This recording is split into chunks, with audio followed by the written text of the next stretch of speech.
Hey guys, welcome back to new chapter of Charak Samhita Sutra Sthan, chapter number 17, part 3। तो इस part 3 में हम देखने वाले हैं 18 प्रकार के धातु दोष मल क्षय, जिसमें आचार्य अग्निवेश के चौथे प्रश्न का वैज्ञानिक उत्तर है।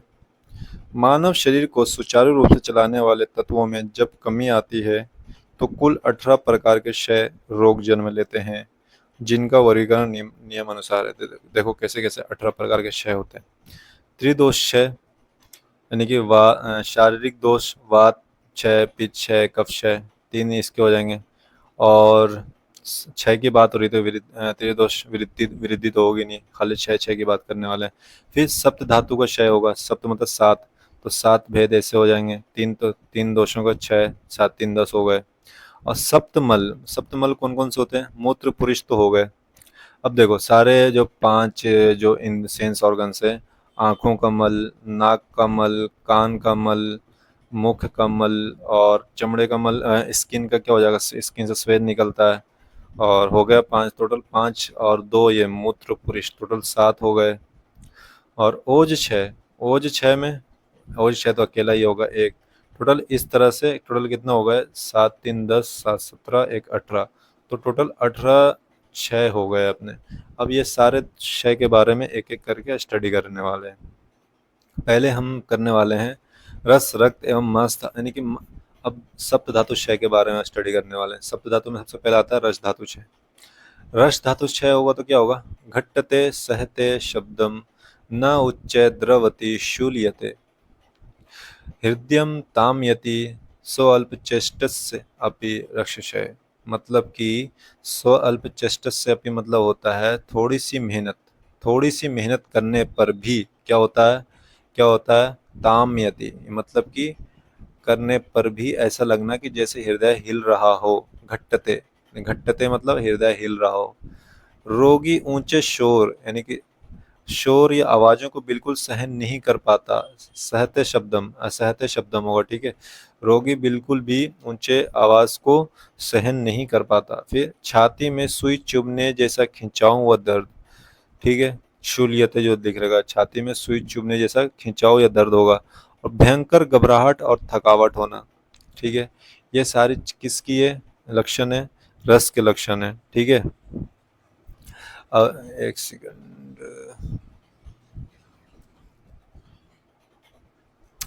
ये तो रस के थे। तो ये मैं आपको कहूंगा कि ये जो जितने भी क्षय के हैं ना लक्षण, वो आप श्लोक वाइज याद रख सकते हो, ठीक है। तो रस का देख लिया, घटते अशहते शब्दम न उच्च क्या सॉरी घटते शहते शब्दम न उच्च द्रवति शूल्यते हृदय ताम्यति स्वल्प चेष्टस्य अपि रसक्षय से सब सारी चीजें होती है। थोड़ा मेहनत करने पर भी क्या होता है? हृदय हिलने लगता है। घटते ऊंचे स्वर नहीं सुन पाता वो, छाती में सुई चुभने जैसी पीड़ा होती है, घबराहट होती है। और रक्त क्षय का क्या है? देखो रक्त क्षय, परुषा स्फुटिता मलानाम त्वग रुक्षा रक्तमाशय, रक्त संशय, सॉरी रक्तमास नहीं, रक्त संशय है। यानी कि त्वचा अत्यंत कठोर हो जाएगा, परुष हो जाएगा, जगह जगह से फटी हुई होगी जिसको स्फुटिता बोलते हैं। पूरी तरह से कांतिहीन मुरझाई हुई होगी जिसको मलाना बोलते हैं। और अत्यधिक रूखी होगी जिसको ड्राई स्किन बोलते हैं। तो यही है परुषा स्फुटिता मलाना, मलाना त्वग रुक्षा। टोटल कितने? चार लक्षण है जो रक्त क्षय के होते हैं, ठीक है। तो आप ऐसे याद रख सकते हो। फिर मांसक्षय का देखो, मांसक्षय में क्या होता है? विशेषण मुख्य रूप से स्फिग, ग्रीवा, उदर शुष्कता, मतलब कि तीन चीज सूख जाती है। पहला स्फिग, स्फिग मतलब नितंब मतलब चूतड़ जिसको बोलते हैं। और स्फिग ग्रीवा, ग्रीवा मतलब गर्दन।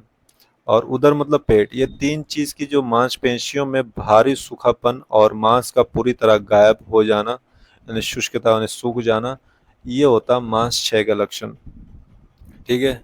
अब चलते हैं मेद, अस्थि, मज्जा धातु क्षय की बात करते हैं। मेद होगा तो क्या होगा?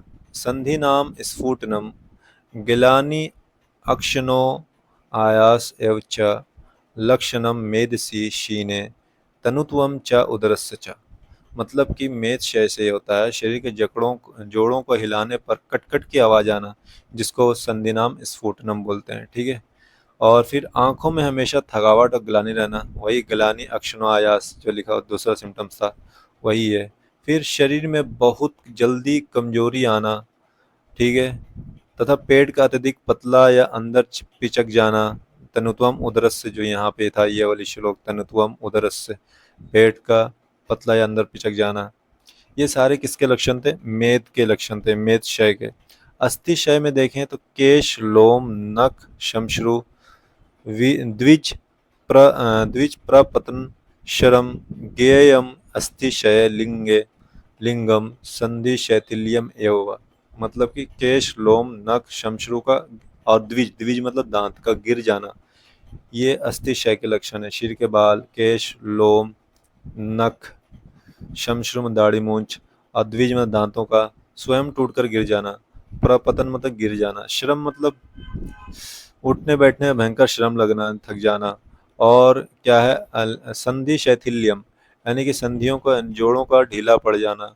ये सारी चीजें किसकी होती? अस्थि क्षय के लक्षण होते हैं। मज्जा क्षय के लक्षण देखें तो शीर्यंत इव च अस्थीनि दुर्बलानि लघुनि च, ये होती है प्रततम वात रोगिणी क्षीणे मज्जानि देहिनाम। मतलब रोगी का ऐसा निरंतर निरंतर अनुभव होता है मानो उसकी हड्डियां अंदर से कटकर खोखली होकर टूट रही हैं, उसी को बोलते हैं शीर्यंत इव च अस्थिना। मतलब अंदर से ऐसा लगता है, अंदर से हड्डी बिल्कुल खोखली हो गई है और खोखली होकर टूट रही हैं, तो उसको संस्कृत लैंग्वेज में क्या बोलते हैं? श्लोक में लिखा हुआ शीर्यंत इव च अस्थिने। फिर अस्थियां अत्यंत कमजोर और वजन में बिल्कुल हल्की हो जाती हैं, लिखा है ना, अस्थियां क्या हो जाती है? बिल्कुल दुर्बल दुर्बल और लघुनी मतलब हल्का हो जाती हैं, तथा वह मनुष्य हमेशा गंभीर वात रोगों से पीड़ित रहता है। अगर हड्डी ऐसे क्षय होगा तो उसमें वात, वायु उसमें भर जाएगी, तो वायु भर जाएगी तो प्रततम मतलब लगातार वात रोगिनी, वात रोग से पीड़ित रहता है। यही है मज्जा। फिर वाग्भट का मत है कि आंखों के आगे हमेशा अंधेरा छाना, तिमिर दर्शनम, ये मज्जा के क्षय है अकॉर्डिंग टू वाग्भट। तो ये श्लोक के अनुसार, मैं तो बोलूंगा आप श्लोक ही याद रख लो, एक एक लाइन का श्लोक है तो आप याद रख सकते हो, इतना हार्ड नहीं है। अब शुक्र, पुरुष और मूत्र क्षय के विशिष्ट लक्षण देखते हैं। शुक्र क्षय के क्या लक्षण? दौर्बल्यम, मुक्षोष, पांडुत्वम, सदनम, श्रम, कैलेब्यम, शुक्र विसर्गश्च, शीन, शुक्रस्य लक्षणम। मतलब कि देखो, दौर्बल्य मतलब कमजोरी आएगी, मुक्षोष मतलब मुंह का सूख जाना, पांडुत्वम मतलब पांडु यानी त्वचा में पीलापन हो जाना, और सदनम मतलब कमजोरी या ऐसा अंगों का टूट कर गिरना, ऐसा फील होना। श्रम मतलब थक जाना बिना काम करे। क्लब्य मतलब नपुंसकता, जिसको इरेक्टाइल डिस्फंक्शन बोलते हैं। फिर शुक्र विसर्गश्च, यानी कि शीन, शीन मतलब बहुत कम शुक्र निकलना, शुक्र का बिल्कुल ना निकलना, या फिर क्या, यहाँ शुक्र का बिल्कुल ना निकलना या अत्यंत अल्प मात्रा में खून मिला हुआ निकलना। तो ये सारी चीजें शुक्र क्षय के लक्षण है। ये सारे जो लक्षण दिख रहे हैं ये शुक्र क्षय के। पुरुष क्षय के क्या क्या हो जाएंगे लक्षण? क्षीणे शकृत, यानी पुरुष क्षय में क्या होता है? च अंतरानी पीड़यंती नीव मारुता। अंतरानी मतलब मतलब अंतरानी मतलब स्मॉल इंटेस्टाइन की बात चल रही है, लार्ज इंटेस्टाइन की, वहां पे पीड़ा होती है, वही बता रहे हैं। देखो, आंतों के भीतर मल ना रहने से, मल तो निकल चुका है, शकृत बिल्कुल, पुरुष बिल्कुल क्षय हो चुका है, तो उसमें क्या होगा? आंतों के भीतर मल ना रहने से शरीर में अत्यधिक रूखापन आता है। और क्योंकि मल नहीं है तो मल नहीं है तो उसमें अंदर क्या होगा? वायु होगा, वायु का काम क्या? रूखापन प्रोड्यूस करना। रूखापन आएगा तो रूखापन होने से क्या होगा? मल विहीन खाली आंतों को कुपित वायु अत्यंत पीड़ा करते हुए मरोड़ती है। अब वायु है, वायु का काम तो है ही पीड़ा उत्पन्न करना, तो पीड़ा उत्पन्न करेगी, खूब मरोड़ देगी बिल्कुल, जिससे पेट टेढ़ा हो जाता है और ऊपर की ओर फूल जाता है, ठीक है, जिसको आदमन बोलते हैं। वायु पेट में तिरछी व ऊपर की ओर घूमती है, तिरछी घूमती है, ऊपर की ओर घूमती है, वही है। वृक्षस्य उन्नयनम कुक्षिम तिर्यक ऊर्ध्वम च गच्छति, मतलब ऊपर, ऊर्ध्वम मतलब ऊपर, तिर्यक मतलब तिरछा घूमती है। तो देखो ऐसा हो जाता है, मतलब पेट खाली मतलब वात बढ़ गया, वात बढ़ गया तो वात कुपित हुआ तो भयंकर पीड़ा होगी, यही है। अब मूत्रशय, मूत्रशय होगा तो क्या होगा? मूत्रशय मूत्र कृच्छ्रे और मूत्र विवर्ण्यम, यानी मूत्र कृच्छ होगा मतलब पेशाब करने में बहुत कठिनाई होगी, या फिर क्या होगा? मूत्र विवर्ण्यम, यानी मूत्र में जो कलर होगा मूत्र का वो चेंज हो जाएगा।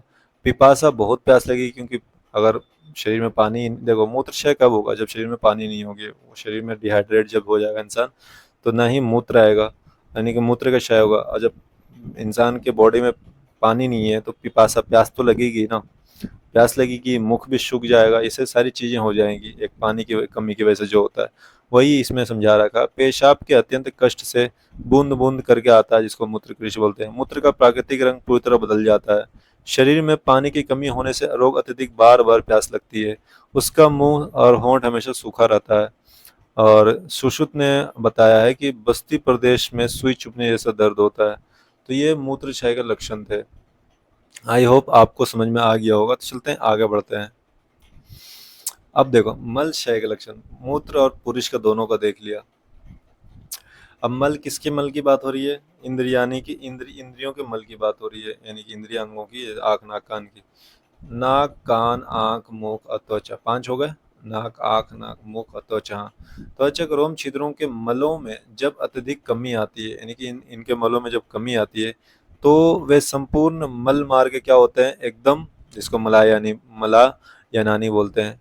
जब कमी आती है मलों में तो एकदम शून्य, मतलब खोखले हो जाते हैं, वजन में हल्के हो जाते हैं। वो क्या, मल मार्ग की बात हो रही है। मल मार्ग शून्य हो जाते हैं, वजन में हल्के हो जाते हैं, और अत्यधिक सूखे व पपड़ेदार दिखाई पड़ते हैं। और वाग्भट का मत है कि श्वेत क्षय होने पर क्या होता है? बाल गिरने लगते हैं, त्वचा फट जाती है। ये वाग्भट के हैं। लेकिन चरक के अनुसार क्या होता है? जब मल सूख जाता है और आंख नाक कान मुख त्वचा के रम छिद्रों के मलों में जब अत्यधिक कमी आ जाती है, तो संपूर्ण मल मार्ग एकदम शून्य पड़ जाते हैं, वजन में हल्के हो जाते हैं और अत्यधिक सूखे पपड़ीदार हो जाती है। धातु दोष क्षय के सामान्य महाकारण क्या क्या क्यों होता है? ये एक रीजन है, यही है उसके कारण देखने वाले। धातु दोष क्षय के सामान्य महाकारण, अपनी शक्ति से बहुत अधिक भारी व्यायाम करना। ये इससे इससे क्या होता है? वात प्रकोप होता है। और जब वात प्रकोप होगा तो क्षय तो होना ही है ना, कुछ क्षय होगा तभी तो वात इंटर करेगा उसमें। अनशन मतलब लंबे समय तक भूखे रहना या कड़े व्रत रखना, इससे वात बढ़ेगा। वात बढ़ेगा तो क्या होगा? क्षय होना ही होना है। अत्यधिक मानसिक चिंता भय तथा गहरा शोक, सारे देखो वात वाला ही है।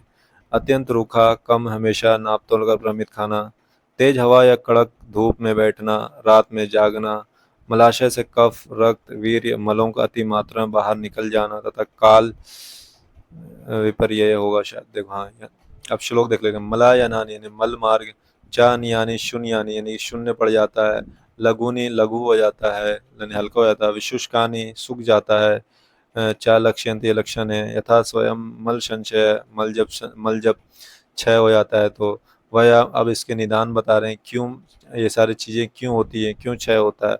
व्यायाम अत्यधिक व्यायाम करने से, अनशन करने से, चिंता करने से, रुक्ष अल्प प्रमित प्रमित आसनम, यानी कि रुक्ष अल्प और प्रमित मतलब अभी देखा, नाप तोल कर भोजन करने करने से, वात आतप सेवन करने से, और शोक की वजह से, रुक्षपान की वजह से, प्रजागरण की वजह से, ये सब सारी चीजें क्या होती है? कफ शोनित शुक्रानम मलानम चातिवर्तनम, कुछ कुछ कुछ ज्यादा मतलब कि मल का निकलना, कफ शोनित और शुक्र मल के साथ ये सब चीजों का निकलना, ये सब चीजों से क्या होता है? ये दोष क्या हो जाते हैं? क्षय हो जाते हैं। धातु और दोष का क्षय हो जाता है। आगे चलते हैं। ओज, अब ओज क्षय के, ये देखो बहुत इंपॉर्टेंट टॉपिक है। ओज क्षय के लक्षण, क्लिनिक लक्षण की बात करने वाले हैं। ओज क्षय के किन लक्षण में देखो, विभेति दुर्बलो अभिक्षण, ध्यायति व्यतीत इंद्रिया, दुश्चाया दुर्मना, रुक्षा शामश्चा एवं ओजसा क्षय। मतलब ओज क्या है ये बताते हैं। और शरीर की सर्वश्रेष्ठ रोग प्रतिरोधक शक्ति है ओज। जब मनुष्य के शरीर का सर्वोच्च सार तत्व ओज क्षीण हो जाता है, यानी कि ओज जब सूख कम हो जाता है, सूख जाता है, तो उसमें निम्नलिखित गंभीर मानसिक शारीरिक लक्षण प्रकट होते हैं। ये लक्षण है, ठीक है, ये सारे लक्षण है। कौन कौन से? विभेति, विभेति मतलब बिना किसी कारण के मन में हमेशा डर या भाव बना रहना, ठीक है, उसको विभेति बोलते हैं। कि हमेशा डरना, बिना कोई कारण नहीं है फिर भी टेंशन में है, डर है, उसको भय है, उसको विभेति बोलते हैं। ध्यायति व्यथित इंद्रिया, ध्यायति व्यथित इंद्रिया मतलब रोगी हमेशा किसी गहरी चिंता में डूबा रहता है, इसमें डरता है, हमेशा इसमें गहरी चिंता में डूबा रहता है, और उसकी समस्त ज्ञान इंद्रियां पीड़ित व शिथिल हो जाती हैं। ये सारे देखो ओज क्षय के लक्षण हैं, याद रखना। तो इसलिए हमें ओज को बचाना चाहिए। जो लोग बहुत डरते हैं, बहुत टेंशन लेते हैं, समझ लेना कि उसमें ओज क्षय हो चुका है। दुष्चायो दुर्मना मतलब कि चेहरे की प्राकृतिक चमक और कांति पूरी तरह नष्ट हो जाती है। समझ रहे हो? चेहरे की कांति नष्ट हो जाती है, बिल्कुल खूबसूरती और चमक सब खत्म हो जाती है चेहरे की, और मन हमेशा उदास व खिन्न रहता है। और रुक्ष शाम मतलब कि संपूर्ण शरीर में भयंकर रूखापन आता है, मांस घटकर व्यक्ति अत्यंत कांपने लगता है। देखो क्या क्या ये थे ओज क्षय के लक्षण। तो विभेति दुर्बलो अभीक्षणम ध्यायति व्यतीत इंद्रिया दुष्चाय दुर्मना रुक्षा शामश्च एव ओजश्च, ये श्लोक याद कर लेना लक्षण का। अब हम बात करने वाले हैं ओज का भौतिक स्वरूप, मतलब ओज के लक्षण की बात करने वाले हैं। देखो ओज के क्षय के लक्षण हमने देख लिया, अब सिर्फ लक्षण की बात करने वाले हैं। ओज के लक्षण क्या क्या होते हैं? ओज का लक्षण क्या है? मतलब अब देखो, हृदय तिष्ठति, हृदय हृदय मतलब हृदय में, तिष्ठति मतलब रहता है, हृदय में रहता है। यत शुद्धम रक्तम ईशत पीतकम, इसका अपना कलर इसका बता रहा है, ये कैसा होता है? शुद्ध लाल, रक्त मतलब लाल, ईशत मतलब हल्का, पीतकम मतलब पीला, हल्का लाल पीला होता है। ओज शरीरे, शरीर में संख्याता, नहीं संख्याता मतलब कहा गया है, शरीर में तन्नाशात ना विनश्यति। देखो ये तन्नाशन्ना, ये तीन वर्ड से मिलके बना है। तन्नाशन्ना, तत् प्लस नाशा, नाशात प्लस ना, देखो तीन शब्द है इसमें। तन्ना शन्ना मतलब, तन्ना शन्ना, तत् मतलब जब, तत् मतलब जब, नाशात मतलब नाश होने से, नष्ट हो जाने से, ठीक है, नाश नष्ट हो जाने से, नष्ट नष्ट हो जाने से। नाम मतलब होता है मनुष्य, प्राणी, पुरुष, ठीक है, पुरुष बोल सकते हैं ना, यानी कि जिसके नष्ट हो जाने से।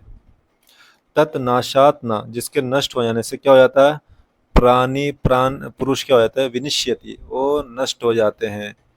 और फिर उसके बाद प्रथमम जायते ही ओजा, और शरीरे अस्मिन शरीरी नाम, यानी शरीरी नाम मतलब पुरुष, ठीक है, यानी कि शरीरी नाम पुरुषों में, अस्मिन मतलब में, पुरुषों में, पुरुषों के शरीर में सबसे पहले, प्रथम मतलब सबसे पहले, ओज ही उत्पन्न होता है, ठीक है। सर्पी वर्णम, इसका वर्ण कैसा होता है? सर्पी घी की तरह होता है। और रस कैसा होता है? मधुर होता है। गंध कैसा होता है? लाजगंधी होता है। तो ये सारे ओज के लक्षण थे। तो ये आप ये श्लोक याद रख लेना, बहुत इंपॉर्टेंट है, ठीक है। तो वर्ण स्थान हमने बात कर लिया। वर्ण कैसा होता है? हल्का लाल और कुछ पीला होता है। यहाँ पे सर्पी वर्ण भी बोला है, ठीक है, घी जैसा भी होता है। और इसके स्थान की बात करें तो हृदय में होता है, हृदय तिष्ठति, यहाँ पे हमने देखा। फिर प्राण आधार, ओज के नष्ट होते ही मनुष्य के तुरंत मृत्यु हो जाती है, यथा तन्ना शन्ना विनिश्यति, इसकी बात हो रही है। गर्भकालीन स्वरूप की बात करें तो माता के गर्भ में, यानी कि यूट्रस में, शरीर निर्माण के समय सर्वप्रथम इसी ओज की उत्पत्ति होती है। सबसे पहले ओज की उत्पत्ति होती है जब गर्भ बनता है, जब एम्ब्रियो बनता है माता के पेट में। इसके रंग क्या होता है? गाय के घी, यानी कि अब जो देखो एम्ब्रियो बन गया, गर्भ जब बनता है ना, जब माता के गर्भ में शरीर निर्माण के समय सर्वप्रथम इसी ओज की उत्पत्ति होती है। तो इसका रंग कैसा होता है? गाय के घी के समान होता है। और स्वाद कैसा होता है? मधुर होता है। गंध कैसा होता है? खील या फिर धान के लावा की तरह होता है, ठीक है। अब यहाँ पे कुछ ये आपने फर्स्ट क्रॉप में पढ़ के आए हो तो आपको पता होगा कि ओज के मुख्य रूप से दो भेद होते हैं, एक पर ओज होता है, एक अपर ओज होता है। पर ओज में केवल पर ओज की मात्रा 8 बूंद होती है, अपर ओज की मात्रा अर्ध अंजलि होती है। और पर ओज में क्या होता है? ये हृदय में होता है, जिसके क्षय होते ही मृत्यु हो जाती है। और अपर ओज ये पूरे शरीर में होता है, संपूर्ण शरीर में की धमनियों में संचार करता है। ऊपर बताए गए रोग के लक्षण इसी अपर योज के क्षय होने की बात हो रही है। अब इस क्षय जो हमने देखा, क्षय होने पे क्या क्या होता है? विभेति, दुर्बलो अभीक्षणम ध्यायति व्यतीत इंद्रिय, इसकी बात हो रही है। तो ये किस क्षय की बात हो रही है? अपर ओज के क्षय की बात हो रही है। परोज क्षय हुआ तो मृत्यु हो जाएगी, अपरोज क्षय हुआ तो सारे विवेति दुर्बलो अभीक्षणम, ये सब ध्यायति व्यतीत इंद्रिय, ये सब सारी चीजें अपरोज के क्षय होने की वजह से होती है, ठीक है। अब देखते हैं ओज संचय का मक्खी शहद सदृश, ठीक है। अब इसको देखो, मक्खी मधुमक्खी के शहद से मतलब कि कंपेयर कर रखा है यहाँ पे, सुंदर सदृश। जिस प्रकार मधुमक्खियां क्या करती है? जंगल में घूम घूम कर प्रत्येक फल और फूलों के सबसे उत्तम सार, उत्तम रस या सार भाग को बूंद बूंद एकत्र करके एक महागुणकारी शहद का निर्माण करती है। ठीक उसी प्रकार मानव शरीर के भीतर ओज का संचय होता है। समझ रहे हो? ओज का कितना मतलब कि सार भाग है, सब सारे धातुओं का सार भाग होता है ओज। ओज कितना महत्व रखते हैं हमारे शरीर में, इसलिए नहीं कहा गया ओज का क्षय होते ही मृत्यु हो जाती है, तन्नाशन्ना विनश्यति। ठीक है, यही है। जिस प्रकार मधुमक्खी घूम घूम कर प्रत्येक फल और फूलों से उत्तम रस सार भाग को एकत्र कर गुणकारी शहद का निर्माण करता है, उसी प्रकार मानव शरीर के भीतर ओज का संचय होता है। तो यही है भौरा। भौरा मतलब वही है, मधुमक्खियों की बात हो रही है। भ्रम है घूम घूम कर फल पुष्पे भी, यानी कि फल और पुष्पों पे यथा संभ्रियते इकट्ठा करता है मधु को, वैसे ही तत्व ओजा स्वकर्मभ्यो गुणे संची भ्रयते निर्नाम, वैसे ही मनुष्य क्या करता है, मान शरीर के भीतर ओज का संचय करता है। अब ये देखो, ये इंपॉर्टेंट है, मतलब ये कैसे होता है, किस तरह से मतलब प्रोड्यूस होता है, उसके बारे में बता रखा। जब मनुष्य पौष्टिक आहार लेता है, देखो जस्ट इमेजिन करो आपने आहार लिया, तो उसके बाद क्या होता है, जठराग्नि से उसका पाचन होता है। ठीक है, उसके बाद क्या होता है, जठराग्नि से पाचन होता है, उसके बाद रस रक्त मांस मेद अस्थि मज्जा शुक्र धातुओं का जब ये सब चीजें धातुएं बनती है, जब शुक्र धातुओं का जब क्या होता है, स्वतंत्र रूप से धातु पाक होता है, यानी अलग अलग जैसे रस बन गया तो रस का भी पाक होता है ना, रस का पाक होता है। उसके बाद क्या बनता है, तीन चीजें बनती है, एक प्रसाद भाग बनता है, एक कीट भाग बनता है, एक सार भाग बनता है। सार भाग से क्या बनेगा, ओज बनेगा। चलो मैं इसको समझाता हूँ, एक सेकंड, एक स्लाइड में आपको समझाता हूँ, मैंने आपके लिए तैयार कर रखा है।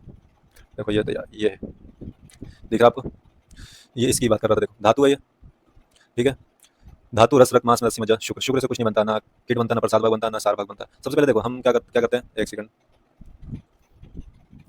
देखो सबसे पहले हम जब हम आहार खा लेते हैं तो आहार से जठराग्नि इस पे काम करती है। ठीक है, जठराग्नि काम करती है, इससे दो चीजें बनती है, क्या बनती है, प्रसाद भाग और कीट भाग बनती है। प्रसाद और कीट, कीट में कौन कौन सा आ जाएंगे, मल यानी पुरुष मूत्र, ये सब सारी चीजें आ जाएंगी। ठीक है, पुरुष मूत्र। और प्रसाद भाग से क्या आ जाएगा, प्रसाद भाग में आ जाएगा अपना रस। प्रसाद भाग में क्या आ जाएगा, रस, रस की उत्पत्ति होगी। ठीक है, अब सब धातुओं की, इन धातुओं की भी पाक होती है। ठीक है, धातु पाक जिसको बोलते हैं, धातुओं की पाक होती है। धातुओं के पाक होने से तीन चीजें बनती है। ठीक है, वो तीन चीजें कौन कौन सी बनती है, पहली बनती है प्रसाद भाग जिसको बोलते हैं, फिर कीट भाग बनती है, ये आपने फर्स्ट ब्लॉक में पढ़ा था, फिर भी आपको समझा रहा हूँ, फिर बनती है सार भाग।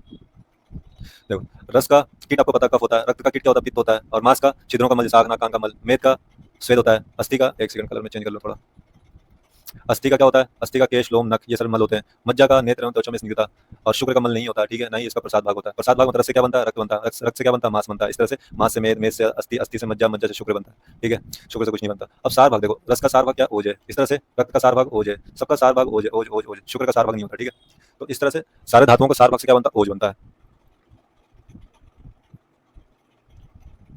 अब चलते हैं अपने स्लाइड पे। तो यही समझाना चाह रहा था मैं कि धातु पाक होता है तो प्रत्येक धातु के परिपक्व होने पर क्या होता है, उसका जो परम उत्कृष्ट तेज या सार भाग होता है, बचता है, उससे उससे क्या करती है, शरीर अग्नि ओज के रूप में ग्रहण करती है। ठीक है, वो उससे क्या होता है, ओज बनता है। अतः ओज संपूर्ण सात धातुओं के संकलित महातेज है।